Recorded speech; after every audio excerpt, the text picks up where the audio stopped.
بسم اللہ الرحمن الرحیم۔ آج کا عنوان ہے محمد بن قاسم برصغیر میں اسلام کا پرچم لہرانے والا سپہ سالار۔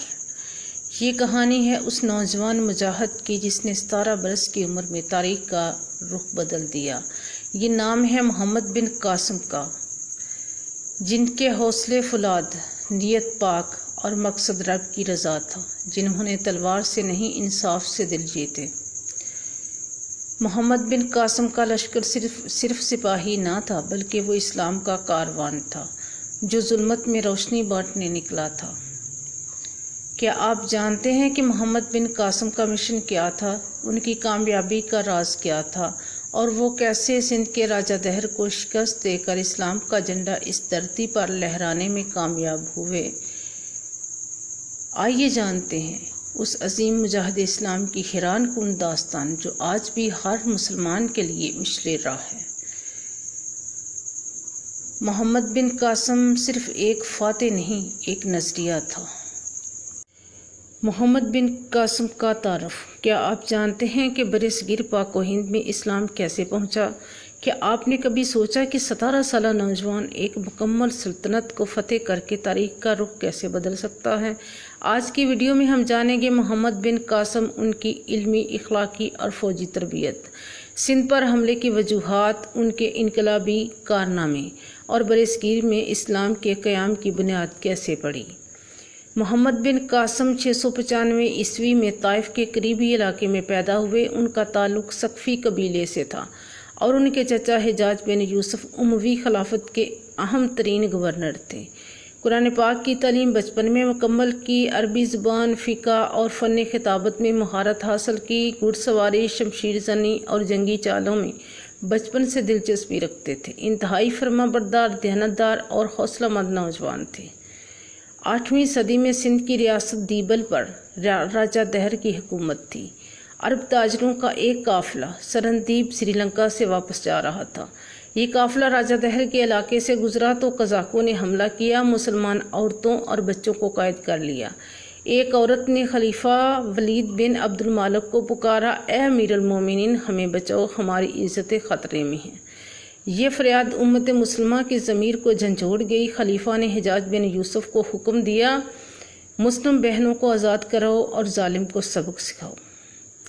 محمد بن قاسم کی روانگی۔ حجاج نے اپنے بھتیجے محمد بن قاسم کو منتخب کیا۔ صرف 17 سال کی عمر میں محمد بن قاسم نے 6000 جوانوں کے ساتھ سندھ کی طرف مارچ کیا۔ ان کے ہمراہ محدثین، علماء دین، قاضی، انصاف کرنے والے، طبیب، مترجم، سندھی اور ہندی بولنے والے افراد۔ فتح سندھ کا تاریخی سفر۔ دیبل کی فتح۔ دیبل سندھ کا ایک اہم بندرگاہی شہر تھا۔ محمد بن قاسم نے تیروں سے بت خانے کا بڑا جھنڈا گرا دیا۔ دشمن کی فوج میں بددلی پھیل گئی۔ دیبل فتح ہو گیا، مسجد قائم کی گئی۔ پہلی بار اذان کی آواز سندھ کی فضاؤں میں گونجی۔ نیروان کوٹ حیدرآباد کی فتح۔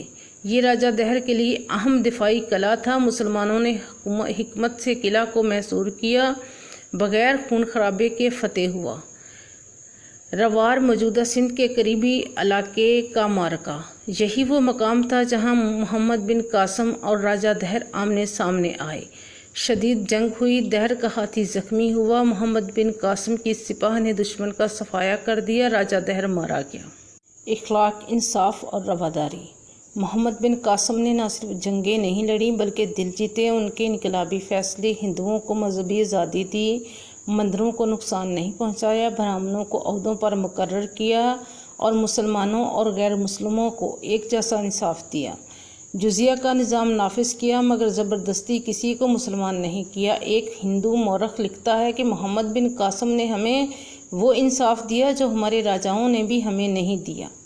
اسلامی ریاست کا قیام۔ محمد بن قاسم نے سندھ میں دیبل، نیرون، کوٹ، سہون، ملتان سمیت کئی علاقوں کو فتح کیا۔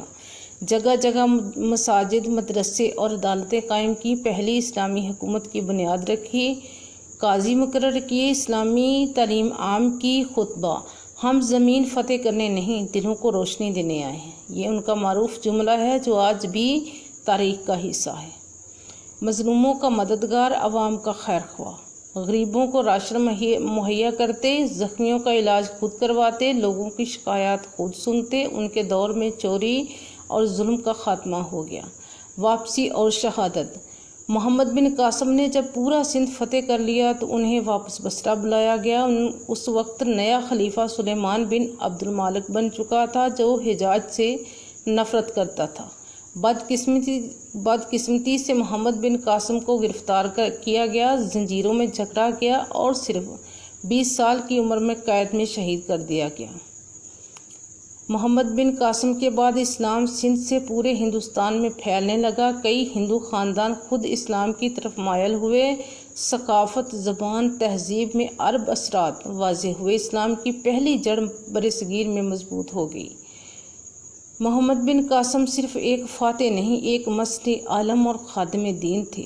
وہ ہمیں سکھاتے ہیں کہ فتح صرف تلوار سے نہیں، کردار سے ہوتی ہے۔ اگر آج کا نوجوان محمد بن قاسم جیسا ایمان، علم اور انصاف لے کر اٹھے تو ظلم، ناانصافی اور جہالت کا اندھیرا مٹایا جا سکتا ہے۔ ویڈیو پسند آئی ہو تو لائک کریں، چینل سبسکرائب کریں، بیل آئیکن دبائیں۔ شکریہ۔